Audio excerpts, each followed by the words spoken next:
உலகத்துக்கே உணவளிக்கும் விவசாயிகளுக்கு காலை வணக்கம். இது கோவை மாவட்ட கிணத்துக்கடு கல்லாவரத்தை சேர்ந்த ரத்தினசாமி தோட்டம். ஜப்பான் நடவு யோகி தக்காளி நாற்று வச்சு 15 நாள் ஆச்சு. 2 அடி இந்த கேப்பு பாருங்கள், இந்த கேப்பு 4 அடி. இதில் என்ன ஒரு விசேஷம்னா, இது ஜப்பான் நடவு. எப்படி பார்த்தாலும் கிராஸாக பார்த்தாலும் நேராக இருக்குது. பார்த்தீங்களா, தென்கிழக்கு, நேர் தெற்கு,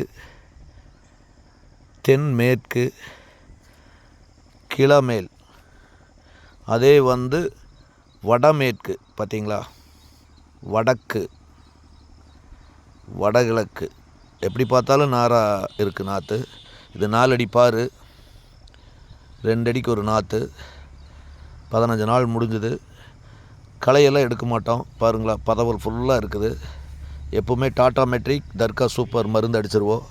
அடிச்சுட்டு மிஷின்லேயே பட்டம் கட்டிடலாம். இன்னத்த நாளைக்கு மேலே குச்சி போடணும்.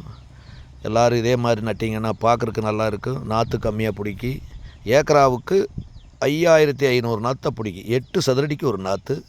அதனால் எல்லோரும் இந்த மாதிரி பண்ணிங்கன்னா நாற்று மிச்சமாகும், காய் பொடியே வராது. இது யோகி. எந்த நாற்று வச்சாலும் சரி, தெளிவாக வச்சிங்கன்னா பொடியே வராது. ஒரு சிலர் பக்கம் பக்கம் வைக்கிறதுனால தான் முதல் கடுவன்னைக்கே பொடி பிரிப்பாங்க. நாங்கள்லாம் கிட்டத்தட்ட 60 நாள் வரைக்கும் நாங்கள் பொடியை கழிக்கலை. அதுக்கு மேலே 100க்கு ஒரு 4, 3 இப்படி தான் வந்தது. நீங்களும் இந்த மாதிரி பண்ணிங்கன்னா உங்களுக்கும் பொடி வராமல் இருக்குது. நன்றி, வணக்கம்.